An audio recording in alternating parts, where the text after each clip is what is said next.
Bienvenidos a nuestro análisis de la sentencia T-106 de 2025 de la Corte Constitucional de Colombia. En este video vamos a explorar el alcance de esta decisión histórica proferida por la Sala Tercera de Revisión con ponencia de la magistrada Diana Fajardo Rivera. Esta sentencia constituye un verdadero hito en la protección de los derechos fundamentales de los pueblos indígenas amazónicos, en especial de la gente de afinidad del Yurupari, frente a la grave amenaza que representa la minería con mercurio para estos pueblos. El macroterritorio de los jaguares de Yurupari abarca 6 millones de hectáreas protegidas por resguardos indígenas, parques nacionales, naturales y reservas forestales. En este espacio se ejerce la jurisdicción ancestral con prácticas culturales milenarias de manejo del entorno. La sentencia tiene origen en una acción de tutela que 5 asociaciones de comunidades indígenas interpusieron contra la Presidencia de la República y múltiples entidades estatales.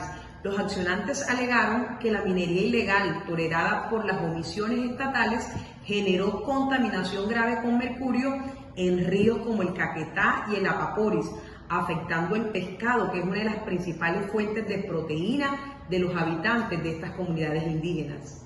Inclusive, estudios científicos confirmaron niveles alarmantes de mercurio en peces y en los cuerpos de los hombres, con impactos neurológicos, sensoriales y reproductivos. A esto se suma la violencia de grupos armados, el desplazamiento, la pérdida de prácticas culturales como el trueque y el deterioro de la cohesión comunitaria.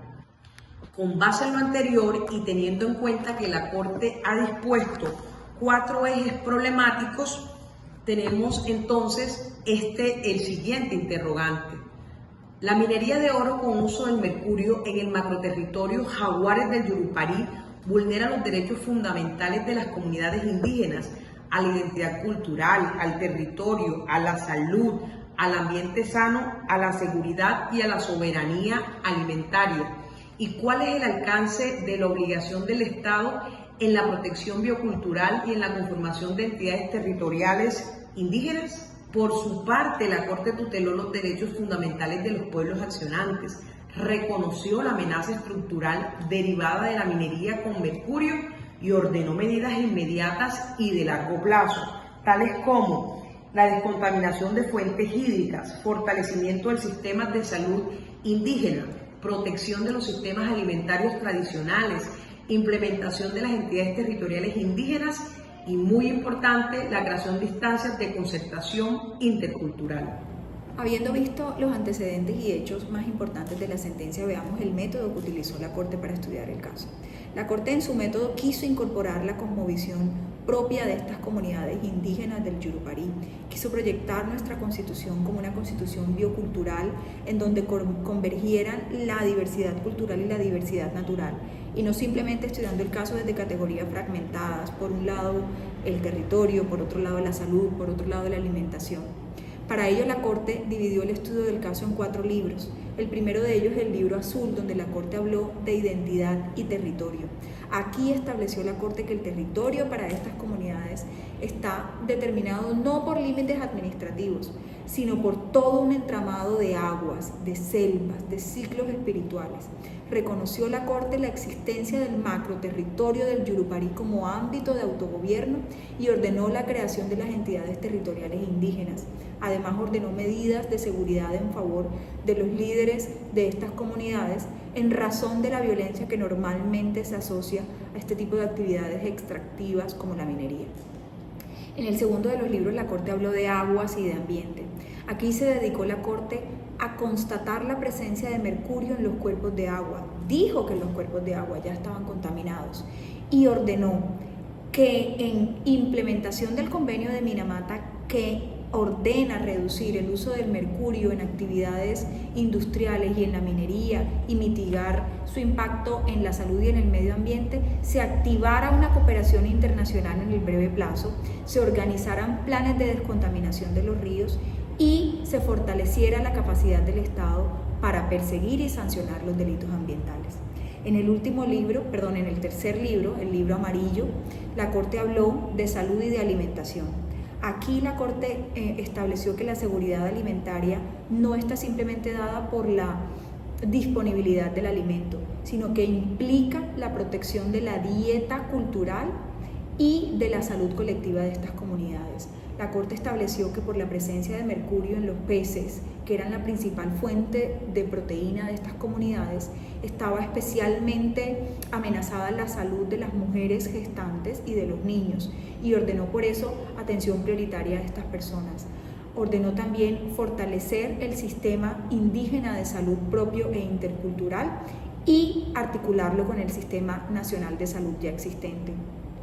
Por último, en el libro Raíz, que viene a ser el corazón de las medidas y los remedios que ordenó la Corte quiso darle sustento a estas otras medidas y por ello dispuso todo un mecanismo estructural de cumplimiento.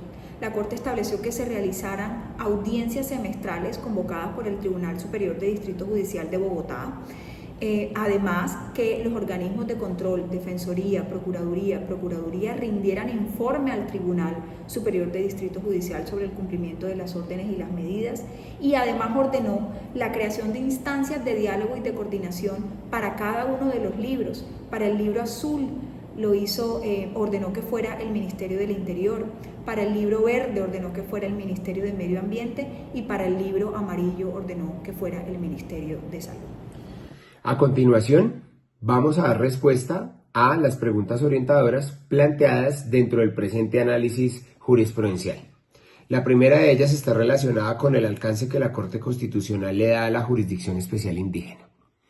Si bien es cierto, la Corte Constitucional señala que, en virtud de los principios de autonomía y libre autodeterminación, las comunidades indígenas cuentan con la garantía de escoger sus propias instituciones y autoridades de gobierno, no es menos cierto que se circunscribe el funcionamiento de la Jurisdicción Especial Indígena a la implementación de las entidades territoriales indígenas, motivo por el cual nosotros consideramos que el alcance que le da la Corte a la Jurisdicción Especial Indígena es limitado. Segundo interrogante está relacionado con las tensiones que se evidencian entre la autonomía indígena y los derechos fundamentales. Para nosotros, este caso versa sobre la valoración del goce o no de derechos fundamentales por parte de comunidades indígenas en el relacionamiento con el territorio y el entorno en el cual desarrollan sus planes de vida bajo la autonomía que preserva la Constitución a su favor. Tercer interrogante, criterios que empleó la Corte para resolver el conflicto. Probablemente de los muchos que utilizó la Corte, vamos a citar solamente 5. Primero, principio de realización y efectividad de los derechos fundamentales. Segundo, principio de autonomía y libre determinación indígena. Tercero, protección del medio ambiente, del territorio y de los ecosistemas. Cuarto, principios de prevención y de precaución que provienen del derecho ambiental. Y quinto, coordinación interinstitucional y diálogo intercultural. Cuarto interrogante, impacto que tuvo la decisión en la vida de las comunidades indígenas y en el sistema jurídico nacional. Vamos primero, comunidades indígenas. El impacto, hay una protección reforzada de los derechos fundamentales a la salud y a la vida, por cuanto se dio la orden de la suspensión inmediata de actividades extractivas contaminantes. Segundo, hay un fortalecimiento del territorio y de la identidad cultural. Y hay un empoderamiento colectivo en razón a que las comunidades indígenas se consolidan como sujetos colectivos con derechos fundamentales. Ahora, impacto en el sistema jurídico nacional. Primero, hay una consolidación como derechos fundamentales de los derechos colectivos de las comunidades indígenas. Hay un reconocimiento de los macroterritorios como espacios legítimos de gobernanza indígena y no podemos obviar que la Corte Constitucional en este caso termina dando órdenes de tipo estructural que impactan la gestión de entidades del orden nacional, local y ambiental y que inciden en las políticas públicas del Estado colombiano. Quinto interrogante, ¿la sentencia fortalece o limita la jurisdicción indígena? Para nosotros, la limita en consonancia con lo que habíamos dicho inicialmente en nuestro planteamiento. ¿Por qué la limita? porque simplemente la circunscribe a la implementación de las entidades territoriales indígenas. A continuación, me permito mencionar las conclusiones grupales frente a la sentencia objeto de estudio. Primeramente, encontramos que la Corte actuó dentro de su rol de garante de los derechos fundamentales. La complejidad del caso requería un enfoque estructural que no podía reducirse a simples acciones aisladas. Entonces, la Corte no sustituyó al legislador ni a la administración, sino que ordenó al Estado que empezara a cumplir con unos deberes constitucionales que estaba omitiendo en materia de ambiente, en materia de salud y de derechos étnicos. En esta sentencia, la Corte reconoció expresamente que la autonomía indígena no era absoluta y que debería y debe ejercerse en armonía con nuestra Constitución, es decir, de una manera razonable y proporcional. Para nosotros, el reconocimiento del macroterritorio no fractura la unidad de la República, sino que la fortalece al integrar diversidad cultural más la ecología en el marco constitucional. Este fallo materializa el pluralismo jurídico que la Constitución del año 91 ya consagraba. Insistimos, esta sentencia constituye un pronunciamiento estructural que va mucho más allá de la protección inmediata de unos derechos, porque realmente proyecta un modelo de constitución biocultural en el cual la relación que debe haber entre el pueblo indígena y entre su territorio se convierte en parámetro de interpretación constitucional. O sea, la Corte logra articular la protección de la vida, de la salud, del ambiente y el derecho a la identidad cultural bajo una misma cláusula biocultural. Encontramos que este enfoque supera una visión fragmentada de los derechos y reconoce la interdependencia entre la naturaleza y la cultura. Encontramos que la sentencia amplía el alcance del derecho propio al reconocer que la jurisdicción indígena no se limita a la resolución simplemente de unos conflictos judiciales internos, sino que incluye además la gestión ambiental, sanitaria, cultural y la alimentaria de ese territorio. Al respecto, la Corte sostuvo, me permito abrir comillas porque voy a leer, las autoridades indígenas ejercen funciones de autoridad ambiental dentro de sus territorios y sus decisiones deben ser en principio vinculantes. Este reconocimiento fortalece la jurisdicción especial indígena como un verdadero poder público diferenciado, con competencias integrales que trascienden el plano judicial. El fallo legitima la idea de macroterritorio como una unidad biocultural y de gestión integral, lo que implica superar esa visión fragmentada que se tenía de los resguardos aislados.